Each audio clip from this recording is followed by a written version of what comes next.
where the rubber always meets the road, I think. Actually, I'm not even sure what that means. Heartland Newsfeed Radio Network, live at heartlandnewsfeed.com. Today, on the 5th day of February, I'm Rita Frazier in for DeLoss today. DeLoss is actually emceeing the Soybean Summit in Springfield and will be there for the entire day. Lots and lots of great conversation.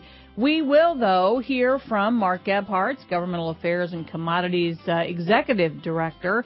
We'll have an update on both national and state policy, and we'll talk a little bit about the Governmental Affairs Leadership Conference coming up in just a couple of weeks. Also spoke yesterday with Chad Miller and Rob Warmbier of Kankakee County. Chad is the manager. Rob is a PM member, and we'll have a PM member spotlight for you coming up later in the day's program. Very, very interesting story there, and lots of community service going on in Kankakee County. We'll wrap the hour up with Bryce Anderson, DTN Chief Ag Meteorologist, and he'll have the very latest on the month of February and maybe a peek at the spring forecast. All that coming your way on RFD today.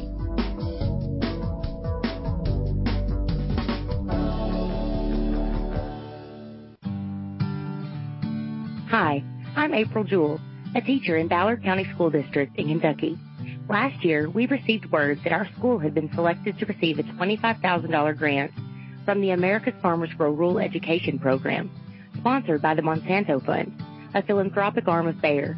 The grant is designed to help further science, technology, engineering, and math education. We used it to upgrade the technology in our classrooms to enhance health science curriculums and better prepare our students for various career paths. Now, through April 1st, farmers can nominate a school district to apply for $10,000 or $25,000 grants aimed at improving STEM education. I would encourage all eligible farmers to nominate today for a chance to make a lasting impact in countless classrooms. The process takes less than 5 minutes, and farmers can nominate their school district by visiting americasfarmers.com. That's americasfarmers.com. When it comes to our members, Chris Magnuson connects rural routes for you. Chris leads Illinois Farm Bureau's efforts to provide valuable information to our members. He has spent 2 decades with IFB. Here's a bit about his rural roots. I grew up on a farm with corn, soybeans, and Christmas trees. I've been in ag communication for 3 decades now. My greatest satisfaction has always remained the same, to serve our members. Be it routes or roots, RFD Radio, FarmWeekNow.com, and Farm Week keep you connected. If you're in the mood for some sprucing up, you're in luck. From big to small or farm to front yard, your Illinois Farm Bureau member discount from John Deere is ready and waiting to help. It's easy to think green when it's the Rewards Loyalty Program with savings on equipment, special parts, and home and workshop products. Whether your tasks involve mowing, planting, or cleaning, you'll be set for whatever your work requires. All you need to do is sign up, have your membership number handy, and go to johndeere.com/Farm Bureau.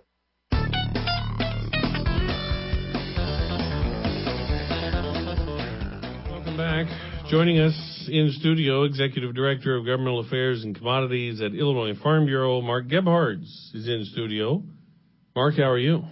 Well, I'm fighting a cold, but other than that, I missed my Super Bowl prediction by a long shot. It was a very different game than what I anticipated, and so I'll admit I was pulling for the Rams. Yeah? Oh, yeah? That didn't work. Did not work. So, just thinking, I talked to John Bodie yesterday, CEO of Corn Refiners Association, and he said that party that he was attending, which had some of his coworkers and other folks in there that were in ag, just went stone silent when the corn syrup ads began. That was between the corn syrup and then Audi talking about how it's going all electric. That was a tough night for corn just in the first quarter. It really was, and I think those ads certainly caught some folks by surprise, and I know there's been a lot of social media reaction to that and a lot of things playing out today, obviously, as the ag world reacts or tries to maybe make some statements to rectify some of the things that were said, but yeah. We're up against it no matter which direction you turn, it seems. All right, let's talk state first, then we'll talk federal later. I was just talking on Monday about the minimum wage or what might come from the minimum wage and how that's all going to go. Now, does Farm Bureau has there been minimum wage before where they would have policy on it, or how does that work? Correct. We do have a policy. We oppose an increase to the minimum wage. Obviously, this is a small business impact, if you will, cost of doing business, for our folks. And when you get, especially when you increase it in a dramatic amount, obviously, however high that amount goes, the more you have an impact. But we've been involved, DeLoss, with a number of discussions around this bill with the business community being obviously the Chamber of Commerce, Manufacturers Association, independent federated business folks, those kinds of organizations, talking about the concerns and the impact to our collective membership from an independent or small business standpoint. Knowing that the governor and other key leaders in the General Assembly are very focused on trying to increase the minimum wage and understand, obviously, the cost of living and things like that continue to go up. So it's been a discussion. We've been at the table. We've been looking for a way to try and find a compromise, if you will, to this situation. But again, our policy is very clear. We do oppose the proposed increase. There was some talk about differing wages, the Chicagoland area having a wage, downstate having another wage. I don't think that those are progressing. I think the governor was pretty clear in his wishes that he didn't really want to have a split differential wage. Now I think the question becomes, what's the timeline that you implement this, over what period of years? So does it go up incrementally over a period of however many years? And that's been where the discussion's been focused. We are going to participate with the business community in some outreach with the media here this week as the bill continues to play out. I would think there'd be a lot of jobs already that are paying 12 or whatever, and not just the first ones you think of are fast food or something like that. But there are a lot of places that would pay a certain wage, or a salary of 26, for example, which then would be less than what the minimum wage would play out if it were to be 40 hours a day or 40 hours a week for 50 weeks. Right, and I think you're correct. I mean, I think that's been at least part of the argument, if you will, from our standpoint, that we've tried to say that a lot of our farm workers, for example, even the seasonal ones, I know our guys try to take some kind of a competitive wage into account there.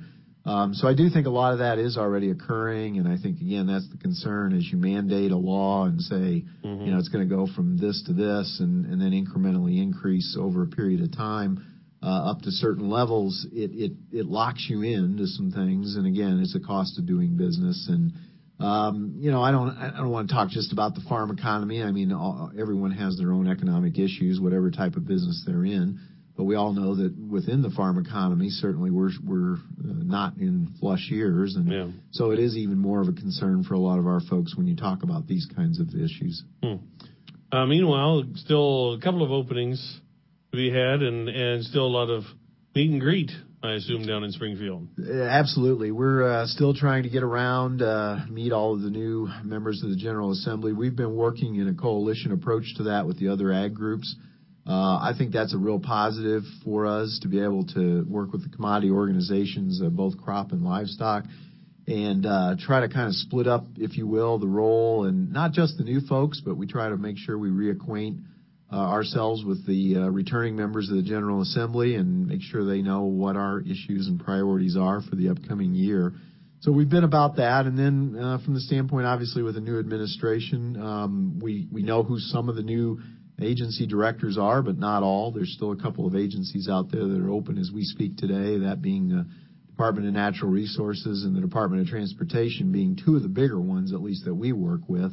But those that are there, whether it be Illinois EPA or the Illinois Department of Agriculture, we've had contact and outreach to both of those new directors, John Sullivan, of course, at Ag, and John Kim at the Illinois EPA, and we've known them from our past engagement with their involvement either at the agencies or, in John's case, Sullivan as a former state senator. But there's a lot of issues. There's just a lot of things that, again, we want to make sure that not only they kind of hear where we are on some of our priority issues, but we hear where they are, and it's always a two-way street.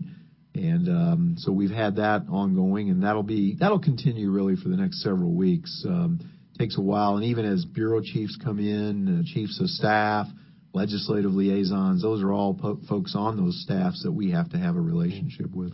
And while we're thinking about this, good time to come 2 weeks from now, the 19th, for Government Affairs Leadership Conference. There'll be plenty of meet and greet opportunities while we're there. Absolutely. Could not stress more. A very, very good opportunity for folks to come to Springfield. We're doing it all in one day this year, so a little different agenda. We're trying to consolidate it, but we're really trying to capture the fact that both the House and the Senate should be there that evening because the governor's budget address is the next day. In years past, we've struggled a little bit with the legislative calendar, and it seems like we've had one or the other chambers not be in session. Yeah. So we are confident they'll both be there. So we really need our members to come in and have that interaction, whether it be with their adopted legislators from the Chicagoland area or from their own local officials to again talk about some of these things that are near and dear to us. Mark Gebhards at Illinois Farm Bureau will continue the conversation from a federal perspective next on RFD Today. And stay tuned for more RFD Today. We mentioned the weather forecast with Bryce Anderson coming up later this hour.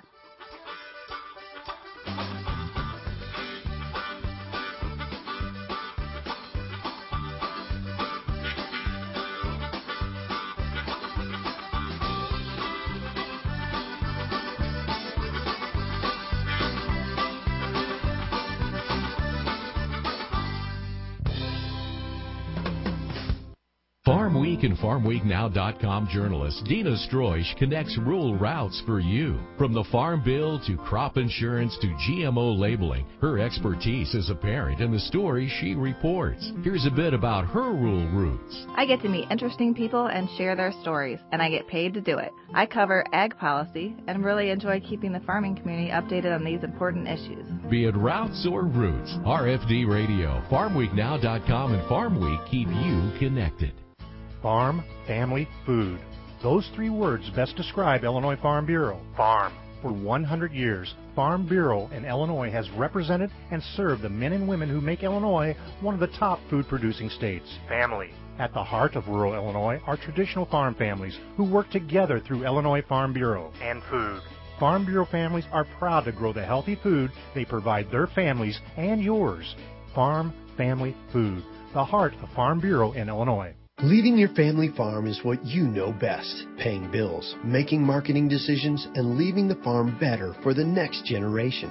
Farm Bureau needs you to lead our organization and champion our legislative priorities. Farmers will be working with a new governor, Congress, and General Assembly. Illinois agriculture only remains strong when farmers realize this power and continue taking charge of change. Join us for the 2019 Governmental Affairs Leadership Conference. This one-day event takes place February 19th at the President Abraham Lincoln Hotel in Springfield.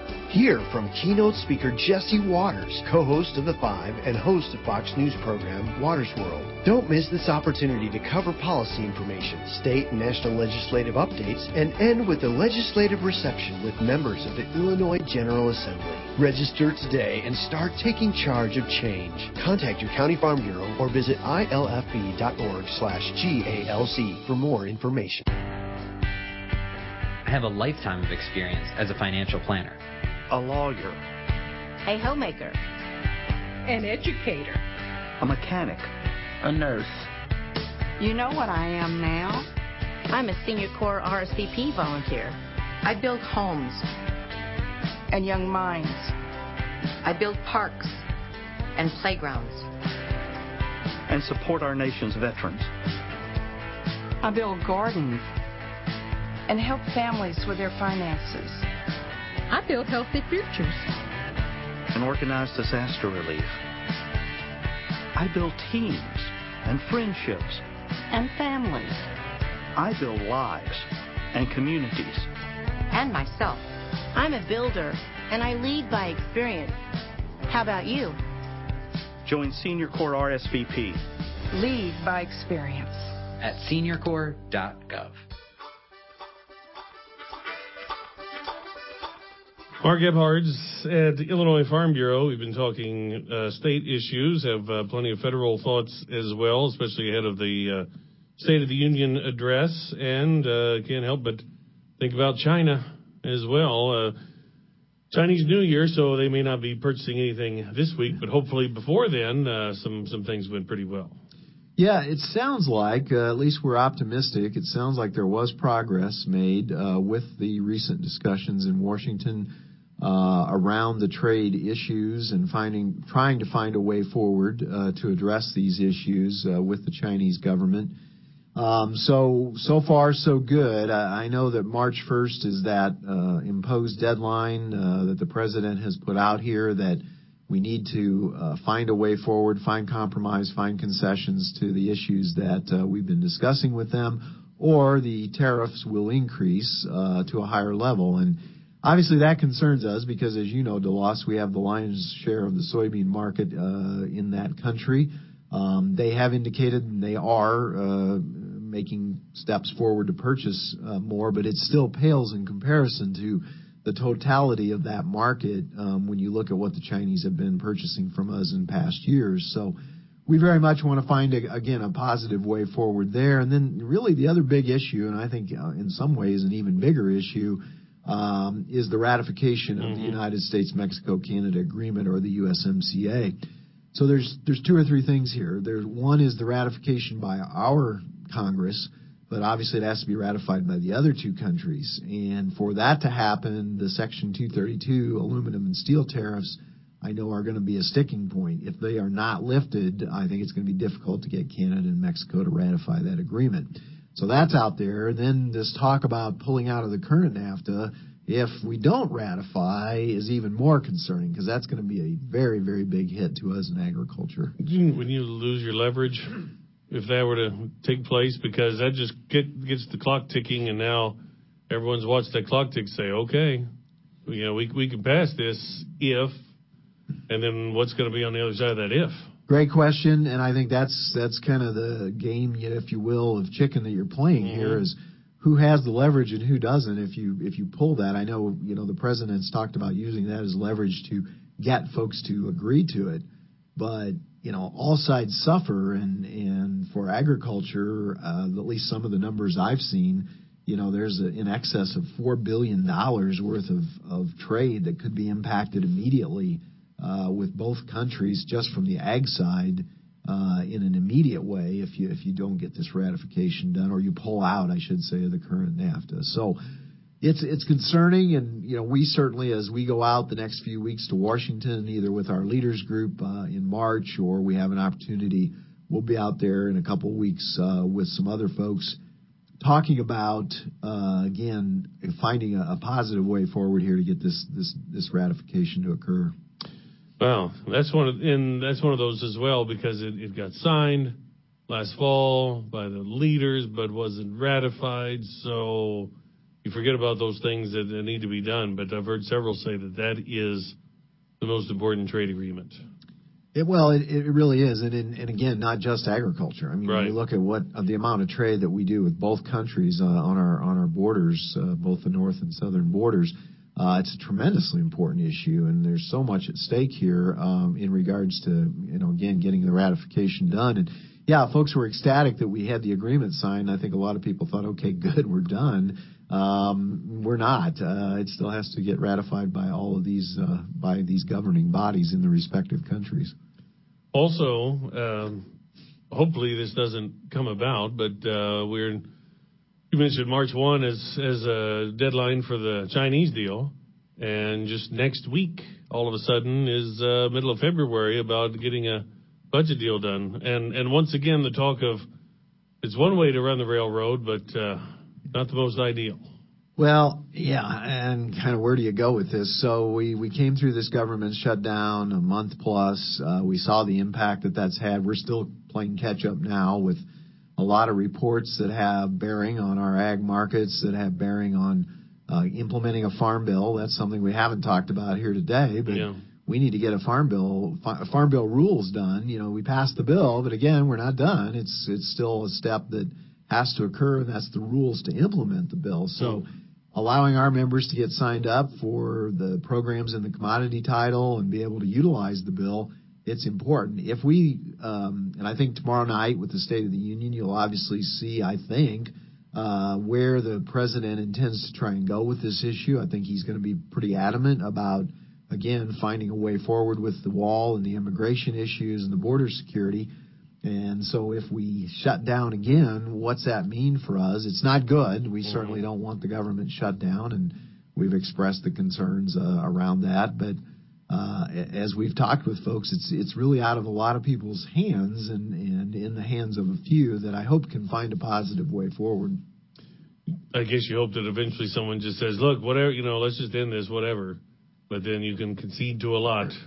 If you just say, well, pass it, whatever it takes to pass it, well, there could be something that takes in there.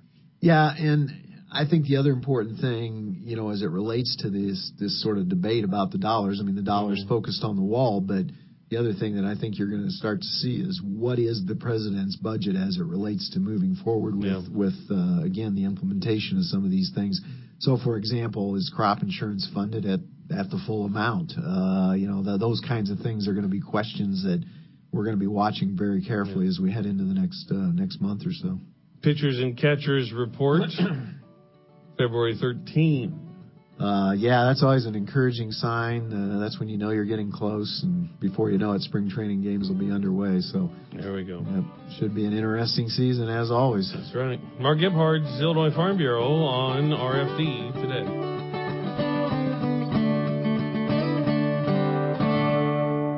More farm news and information ahead. Stay tuned for more RFD Today here on the Illinois Farm Bureau Radio Network.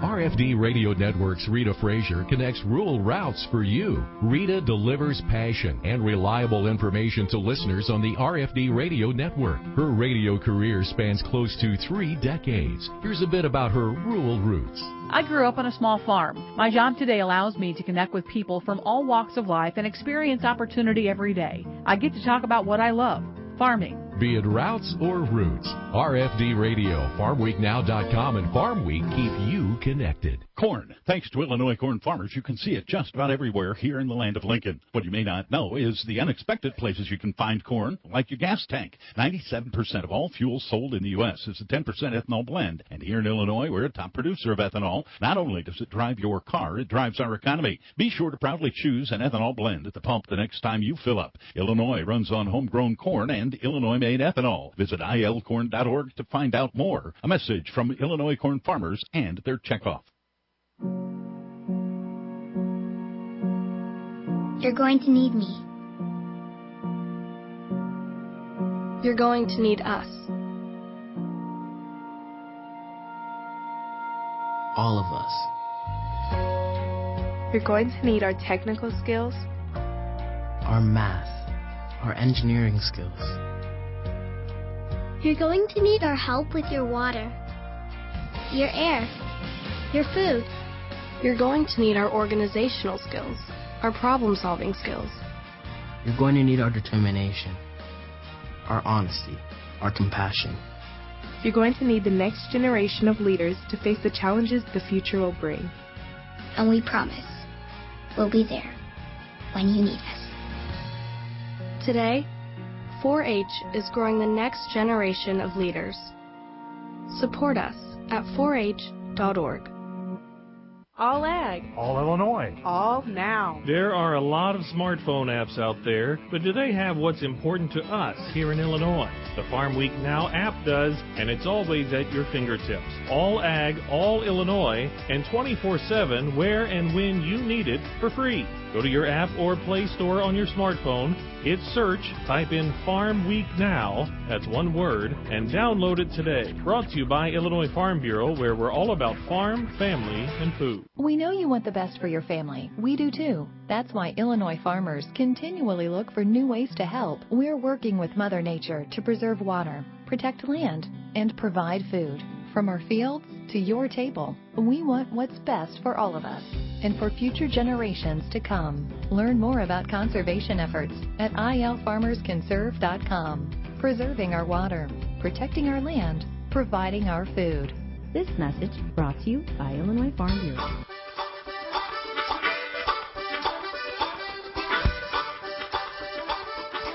Welcome back to RFD Today. We're on the phone with the Kankakee County Farm Bureau Manager, Chad Miller, and Rob Warmbier, who is a PM member, we call them, professional membership in that county. So, Chad, tell us a little bit about your county, your professional membership opportunities, and Mr. Rob there. Sure. Thanks for the invitation to be on the air with you, Rita.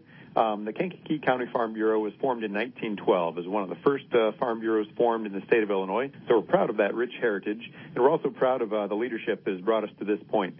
And a lot of the changes throughout the years representing our Farm Bureau members have been positive changes, obviously adapting to today's agriculture and today's modern farming. In Kankakee County, we're proud also of our specialty crop agriculture that we have here. A lot of corn and soybeans grown in Kankakee County, but we've also got a lot of potatoes, herbs, melons, pumpkins, sweet corn, sod, you name it. It's grown here primarily because of the proximity to Chicago's market, but also due to our sandy soil that we've got on the eastern side of the county.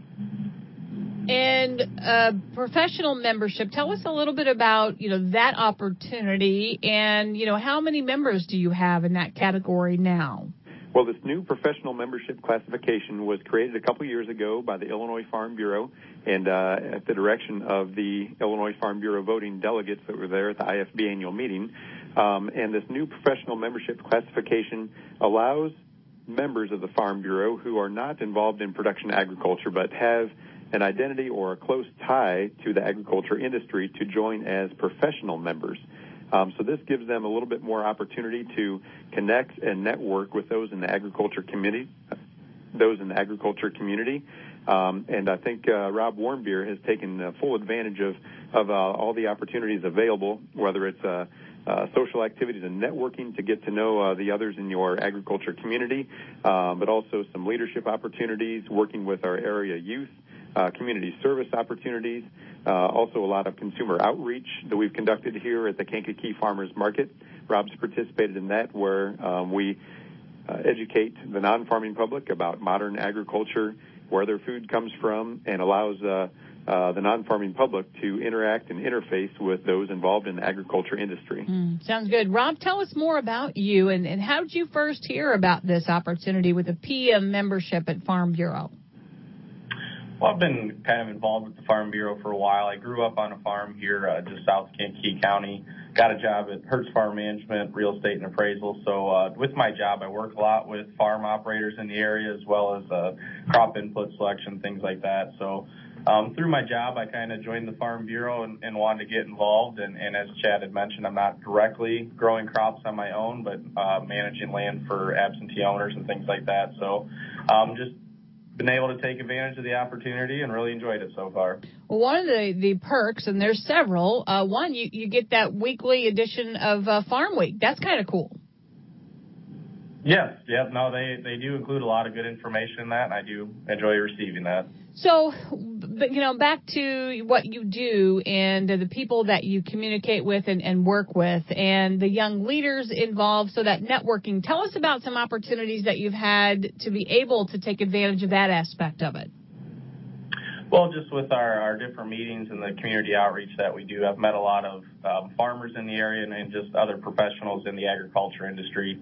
And, we've exchanged information. We keep in contact with each other, not so much just the meetings, but we'll do grill outs at individuals' houses, things like that, too. So it just provides a lot of opportunity. You never know when somebody you're going to work with or somebody you know in the past kind of come together. I have to ask you, because of the business that you're in, how are things out in the country with farm real estate appraisal? How are we in 2019?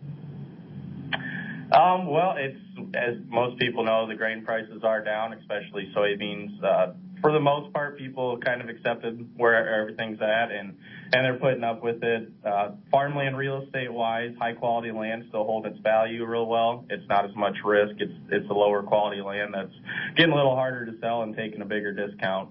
But overall, there's a pretty good supply on the market, and things are still moving. Now, Chad, back to the PM membership. Did you tell us how many PM members you have? And then, again, tell us, what does it take? What are the criteria for your membership in Kankakee County? Sure. Yeah, we've got, being a fairly new membership classification, we've got about a dozen PM members here at the Kankakee County Farm Bureau. So to join the Kankakee County Farm Bureau as a PM member, you would stop by the Farm Bureau office and fill out just a short membership application. And if you've got an interest or a connection or some sort of involvement or a career in an agriculturally related field, then you'd be eligible to be a PM member. And we do have a new bylaw that was passed here by our County Farm Bureau Board of Directors that allows a certain number of PM members to be actual directors on our Farm Bureau board. So there's several leadership opportunities there with the PM membership, as well as all the other benefits and opportunities that are available to Farm Bureau members. Rob, anything else that you would add about your experience so far? And I just want to hit on the networking opportunities. Once again, as I mentioned, I've met a lot of people through the Farm Bureau. And then I think one of the biggest problem agriculture faces in general right now is just lack of education to people who aren't involved with agriculture. And the Farm Bureau itself does do a lot of work just to inform people and give them the correct information. So I really appreciate that. And Chad, anything else that... Again, Chad Miller, Rob Warmbier, Kankakee County, and we will have more conversation with Chad and Rob as we continue that conversation yesterday, but you can hear that on farmweeknow.com later today. Stick around. We'll talk about the Ag Barometer with Jim Mintert from Purdue University when we come back. This is RFD Today.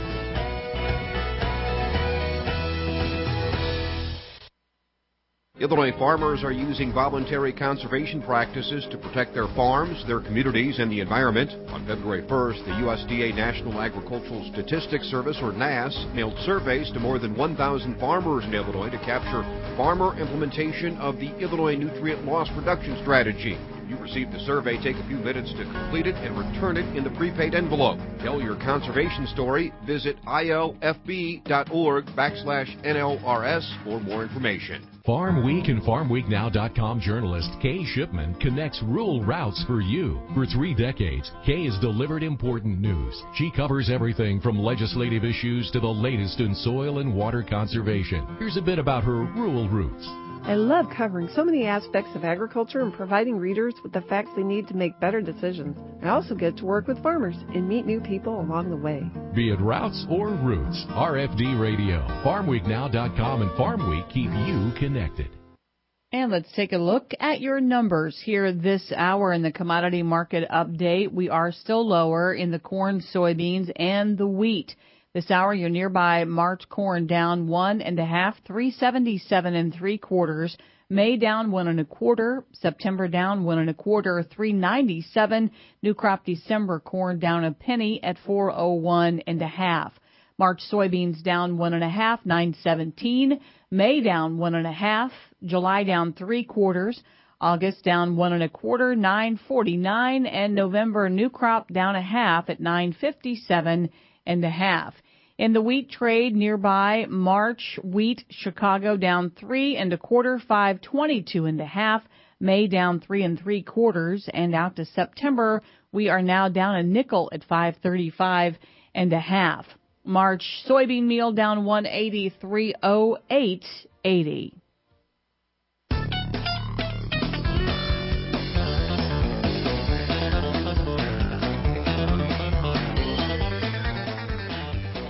And we are back here on RFD today. We are going to hopefully get back on the phone line with us Jim Mintert, who is at Purdue University and is going to talk to us about the information, the barometer information that is hot off the presses for the month of January. While we do, we are visiting with some manager trainees and some brand new managers from around the state of Illinois. And I'm not going to put anybody on the spot, but it's sure nice to have you all in the studio. And sometime soon, we will be talking with all of you about your counties around the state. There's always so many exciting things going on in farm bureaus around Illinois.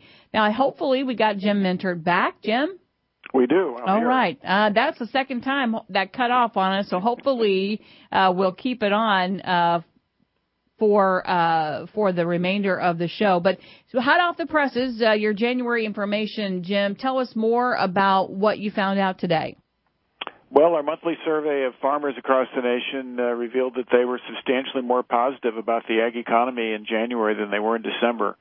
The Ag Economy Barometer Index went up from a reading of 127 in December to a reading of 143 in January, and that puts us back the strongest we've seen, the most positive sentiment we've seen among producers since early last summer. So we've recovered a lot of ground here recently, and we looked at the index of current conditions and the index of future expectations to try and figure out, what was the driver behind the improvement in the barometer. And both of those indexes improved in January. People became more optimistic about the future, and they especially became more optimistic about what was taking place on their farms today. The index of current conditions actually rose from 109 in December to 132, so that was a 23-point increase. That's probably, I think it's one of the very biggest increases we've ever seen in the index of current conditions on a one-month basis. So we think a lot of that driver probably was the administration's decision to make the second MFP payment to soybean producers, and perhaps the passage of the Farm Bill had a little bit of impact as well. Remind us, for those who have not heard your segment on RFD today, a little bit about how you gather that information. And the important part of that information gathering is that you're talking to the same group of folks. Yeah, so what we do is every month we survey 400 farmers nationwide. So it's a nationwide survey. That's the first thing. I think a lot of people think it's a Midwest-based survey. It's not. It's actually a nationwide survey. And we focus on people who derive the majority of their income from production agriculture. So we focus our surveys on people that have a estimated gross revenue of $500,000 and up. And then the third thing is we don't actually talk to the same people every month, but we talk to the same type of people every month. And it's a stratified survey, and it's stratified based on the USDA Census of Agriculture. So what we do is we hold constant the enterprise mix of the people that are in the survey every month. So every month, based on gross revenue targets coming out of that Census of Ag, 53% of the people in the survey grow corn or soybeans. I think 13%, let me think for a second, 19% of them have a beef enterprise, 13% of them have a wheat enterprise, and so on down the line. So we hold those characteristics constant, but we don't actually talk to the exact same people every month. So the other thing I always find interesting in talking with you is you dive a little deeper than just the current, surface stuff about the ag economy and how they're feeling, but how they're feeling about specific purchases, say investment in land and equipment. What did you find out this time around? Well, one of the more interesting things every month is we do have a question that asks whether or not now is a good time to make investments in large items for their farms, like farm machinery and buildings. And we use that to derive a large farm investment index. And that index improved substantially in December. It improved 11 points. It went from 51 to 62. And the important part about that probably is, how negative that index got at the bottom last summer. In fact, I think it bottomed out in September at a reading of 42, which was the lowest it had ever been since we started collecting data back in the fall of 15. So we've improved 20 points since September. People become much more optimistic about their willingness and the advisability of making large investments in their farming operation. It still leaves us below where we were this time last year. This time last year, that index was actually one of its most positive readings since we started collecting data. People were pretty optimistic about making investments last year. That reading was 74. So we're still below that, but we've increased from 42 to 62 since September, and I think that's pretty significant in terms of a change of attitude. And then that didn't quite translate into people's attitudes on farmland. People actually became slightly more negative on their perspective with respect to farmland values on this survey versus our most recent one in December. So whether you look 12 months ahead or 5 years ahead, people were a little less optimistic about farmland values, but were more willing and more optimistic about the likelihood of making some investments in their farming operation, things like machinery and buildings. And farmers, like all of us, Jim, trade is is an everyday conversation. Lots of concern remains there, and that weighs in on everything they're doing.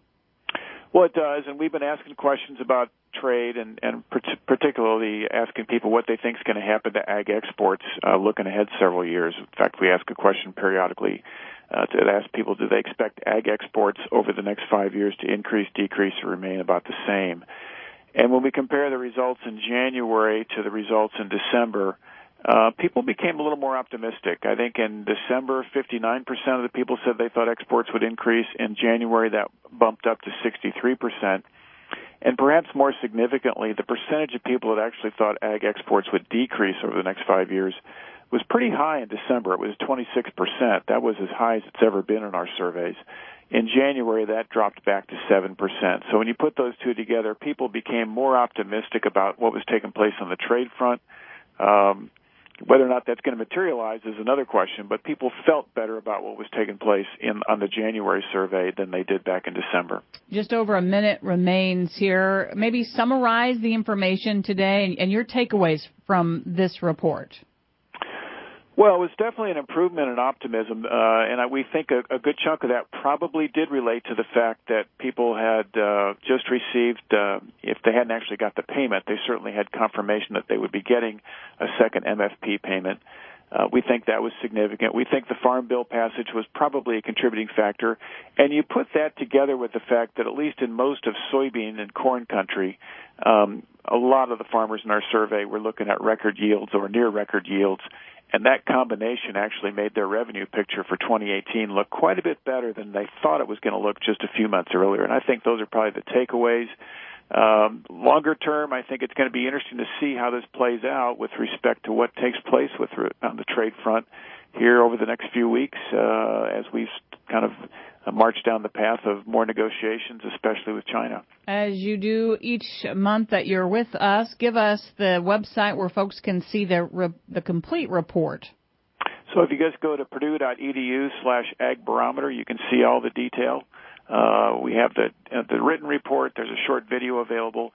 And then we also have a lot of the charts. So if you just want to look at the charts and see what people were telling us on the charts, you can do that on the website as well. Sounds good. So much. Thank you, Jim.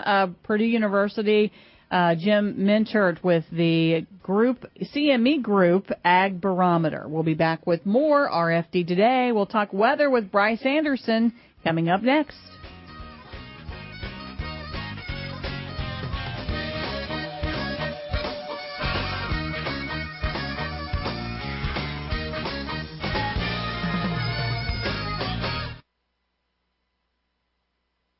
Here's your livestock summary on the RFD Radio Network.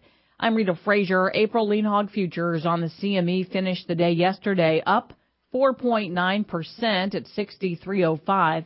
According to analysts, the main driver for the uptick is the belief that pig kill figures may stay depressed like they were last week.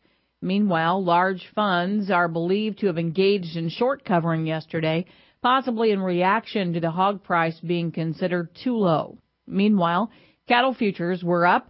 We closed on the CME at $127 per pound based on the effect of cold weather and its effect potentially on calf production. In the futures as we roll today, lean hogs April down 125. Live cattle April up 55, 127.55, and April feeders down a dime, 145.72. How do people benefit from raising livestock here in Illinois? Rich Giebert, Illinois farmer, president of the Illinois Farm Bureau. Well, growing up on a livestock farm was always interesting, and I enjoy it more today than I did back then. But it did give me the opportunity to have a good work ethic, learn to get up in the morning. And you know, that was difficult during my senior days at high school and college days. I had a tendency not to go to bed at a respectable hour. But no, it was always enjoyable on the farm and getting up before daybreak and milking the cows and getting the chores done and then go about the rest of the day's business. Illinois Farm Bureau, along with beef, corn, milk, pork, and soybean associations, make up the Livestock Development Group, supporting the Illinois livestock sector. For more information, check out illinoislivestock.org. We're back on RFD today on a Tuesday. That means we talk weather. Today we get lucky and talk to Bryce Anderson, DTN Chief Ag Meteorologist. How are you, Bryce? Well, Rita, good morning. I'm like a lot of people, a little bit on the cold side. We didn't get the sustained warm up that parts of Illinois did over the last few days, and so we had just a little flurry, a little spell of some milder temperatures on Saturday and Sunday, and we're kind of back in the deep freeze now. What happens after we come through really what was a record-breaking Arctic freeze last week? What happens to us all? Well, I think that it's still a struggle to get conditioned to these back and forth swings that we have. Quite frankly, I mean, we've gone from these all-time record lows in some parts of the Midwest to temperatures that were, oh my goodness, 25 or so degrees above average. Now we're looking at a swing of around 35 to 40 degrees colder. And so we've kind of been through the mill here to finish out January and get into February. And I do think that it's going to be a pattern that is going to stay with us throughout February, and so maybe by that point we're all just going to be old pros at this in terms of whatever comes, we're all set. We've got the cold layers here, we've got the warmer layers here, and so we're all set. We're going to get everybody's closet real well organized by the time February's over with. Okay, so this pattern that you say might stick around for us in February, in the bigger picture, have we seen patterns like this that result in a wetter spring, or are there any big picture items that we need to focus in on for the farmers listening? Yeah, I'm glad you brought that up, because the cold that we've had has been, to me, very mindful, very reminiscent of a very cold winter that we got into about 5 years ago in 2014. The timing was a little bit different, but boy, the impact was certainly similar. And as far as what we're going to be seeing with the balance of this winter and on into spring, these various polar vortex outbreaks that we've got, I think are not done just yet. We're getting kind of a new round of that here this week to a certain extent, and then in the next couple weeks we are likely to see that same sort of thing replay, and the general effect is that winter is going to be a season that lasts a fairly long time here in the Midwest. It's not going to let up. At the end of February, it's even going to hang on into the month of March. And to complicate that now, Rita, during the next week, there's likely to be a pretty consistent stationary frontal boundary set up from, about Wichita Falls, Texas, northeast to Detroit. And that's going to kind of wander back and forth south of that front over the southern third of Illinois. It's going to be pretty much on a sustained basis warmer than average, whereas north it is going to be colder. I mean, we're kind of catching some of the effect of that today with later on an ice storm warning for the northern third of Illinois later today into Wednesday, and then some potential flooding. And the thing I'm concerned about is that in that neighborhood of that stationary front, and Illinois is going to be right in the thick of all of that. There's going to be enough moisture moving northward out of the Gulf of Mexico into the Midwest to get into the colder air, and that temperature contrast is going to be the fuel for some pretty heavy precipitation. And I'm not talking just about 2 to 3 inches. I'm talking here about 4, 5, even 6-inch total precipitation that we get in about the next 7 days or so. That's going to be a real wet pattern, and at this time of year, obviously it's not going to dry out for quite a length of time now. That does not sound great at all. And I was going to ask you, too, when you talk about that, later winter and dragging on into March, that does not go into anybody's plans when they're thinking about planting early soybeans and, how they always want to get earlier and earlier. And that doesn't really mesh very well with that concept. No, it doesn't. And I think that's a real big feature for this coming springtime, because there's been, I know that Illinois, by and large, got along better during harvest last year than some other parts of the Corn Belt did. However, there still were some pretty slow circumstances that developed, and we know that there are occurrences where producers had to tear up fields in order to get crops out and all of that. And so the impact is that the workload got increased for this coming growing season, and with all of that, there is going to be a pretty narrow span of time to get a lot of things done, and I think it's going to be a quite stressful spring. Whether or not we see a lot of that reflected in how the Markets Act, I think, is kind of a question because of total supply and everything. But as far as just generally, getting things taken care of, I think it is going to be a pretty challenging start to the season that we have. Bryce Anderson, we always appreciate your time, and hopefully we'll see you at Commodity Classic coming up in a few weeks. Bryce Anderson, DTN Chief Ag Meteorologist, thanks for joining us for this edition of RFD Today.